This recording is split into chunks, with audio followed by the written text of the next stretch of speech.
Olá, seja muito bem-vindo à nossa Escola Bíblica, o nosso cantinho onde juntos podemos desfrutar da Palavra de Deus e podemos aprender mais acerca da sua vontade e do grande objetivo de Deus, como ser felizes nesta terra e um dia no céu com Ele. Vamos, por isso, a continuar a estudar, a aprender e a aprofundar os temas maravilhosos que a Bíblia nos traz.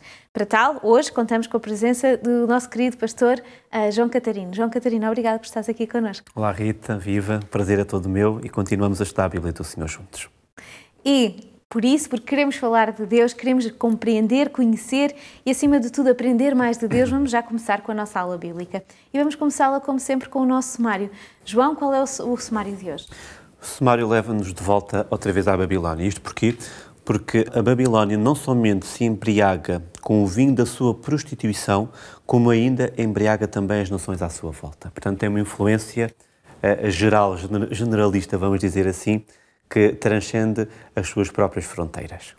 E porque sempre usamos sempre um texto bíblico, que é aquele que nos apoia, é aquele que nós utilizamos para abrir e para ser a base do nosso estudo, vamos fazê-lo. Contamos consigo também que você utilize a sua Bíblia, se tiver em casa, que possa abri-la, se não tiver, que nos siga através do quadro. E hoje temos um texto de Apocalipse 14, 8. E outro anjo seguinte dizendo: caiu, Babilónia, aquela grande cidade, que é de todas as nações dele beber do vinho da ira de sua prostituição.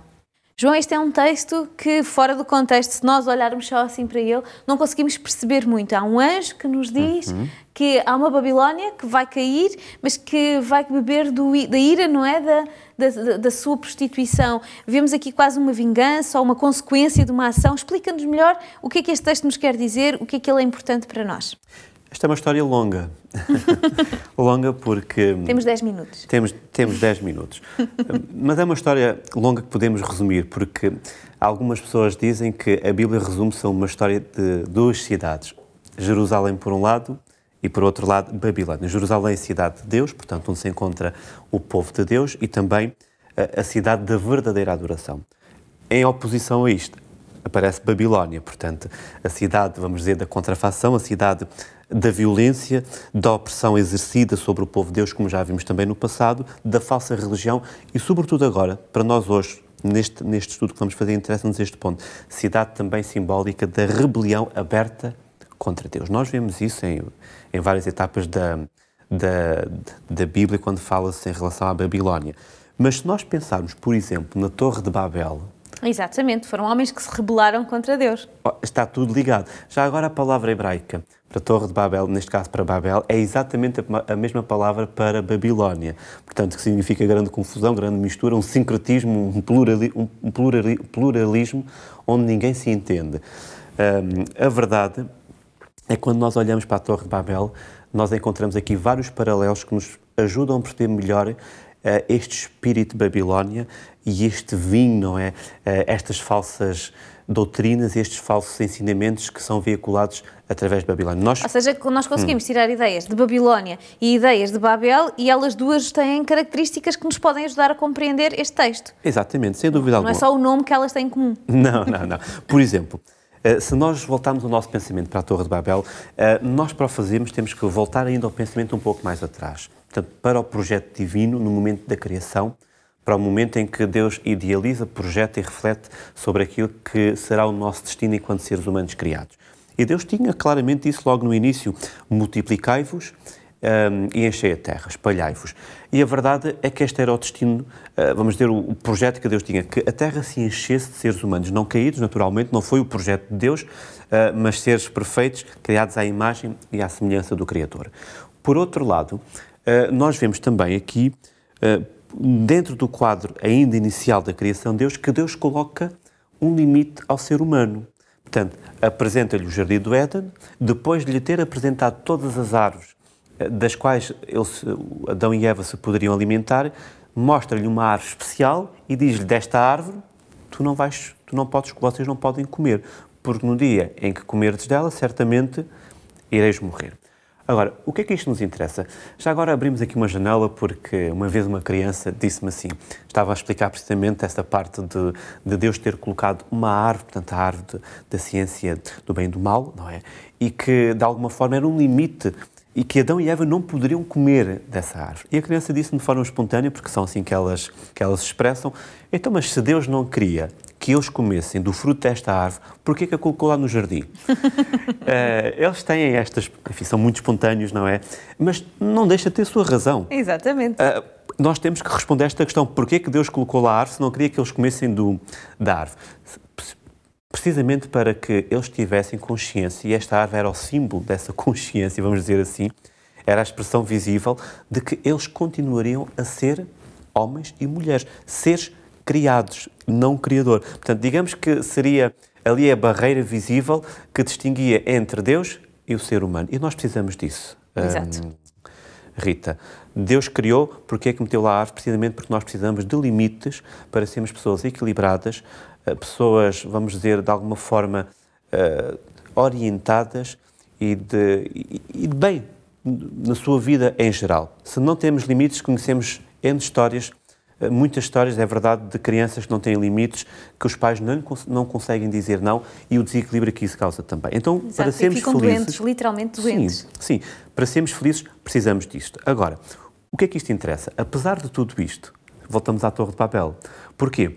Porque, apesar deste projeto divino, o que é que eles fazem? Constroem uma torre com que objetivo? Chegar ao céu. Primeiro, eles constroem uma cidade, depois começam a construir a torre. A cidade era para que ficassem ali e não fossem espalhados. Exatamente. Depois constroem uma torre, caso venha um outro dilúvio, portanto, não confiam. Isto é o espírito de Babel, Rita. Não confiam em Deus. Não confiam naquilo que Deus diz. Deus disse que não iria destruir mais a terra através da água, do dilúvio, mas o espírito de Babel não confia. Portanto, como não confia, vai construir uma torre. E depois, em particular, essa torre deveria realmente tocar, o seu cume deveria tocar nos céus. Para quê? Qual é a simbologia? O que é que está aí por detrás e o que é que isso expressa? Uma coisa muito simples, portanto, um aspecto que traduz de uma forma plena aquilo que é o espírito de Babel. Mais uma vez, nós vemos um movimento de baixo para alcançar a Deus. Ou seja, mais uma vez, vemos o homem a tentar chegar ao lugar que é de Deus. Portanto, a tentar ocupar, quase como se fosse destornar o próprio Deus para que ele agora possa reinar no lugar de Deus. Isto é o espírito de Babel e, consequentemente, Rita, é o espírito de Babilónia também. Portanto, quando fala aqui do vinho da prostituição, quando fala do seu próprio vinho, de tudo isto, da sua própria ira, nós estamos a falar de falsos ensinamentos, falsas doutrinas, deste espírito de Babilónia.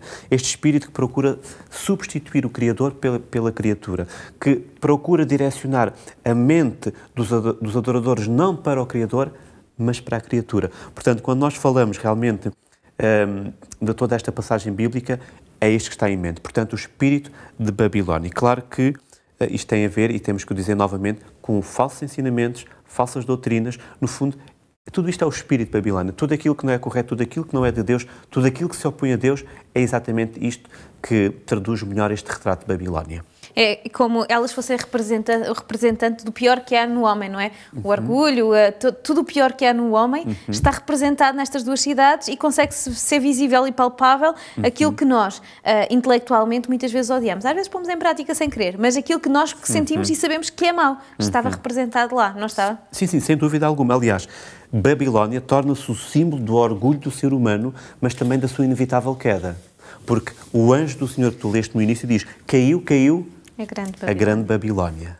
Porque nós aprendemos já estas coisas, porque estas coisas já nos ensinaram tanto e porque através destas duas cidades conseguimos compreender aquilo que é de Deus e aquilo que não é de Deus. Jerusalém, a cidade de Deus, o comportamento de Deus. Babilónia, Babel, um comportamento de confusão e de completa anarquia, não é? E que levaria à destruição do ser humano caso Deus não colocasse a sua mão.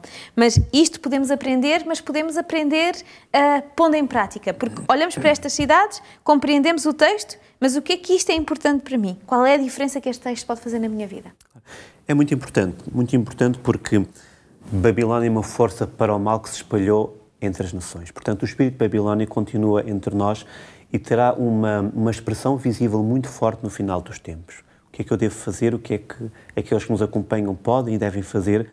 Precaver-nos, de alguma forma, para não sermos apanhados no meio destes ensinamentos falsos, destas doutrinas falsas, procurando cada vez mais entender a vontade de Deus e, claro, naturalmente também, tornando-nos nós próprios observadores daquilo que vamos aprendendo a cada aula bíblica aqui neste espaço. E é um convite continuarmos a aprender, a aprofundar e a aplicar na nossa vida a vontade de Deus. Nós queremos continuar a estudar juntos a Palavra de Deus e queremos contar com a sua presença. Por isso, encontramos-nos até lá.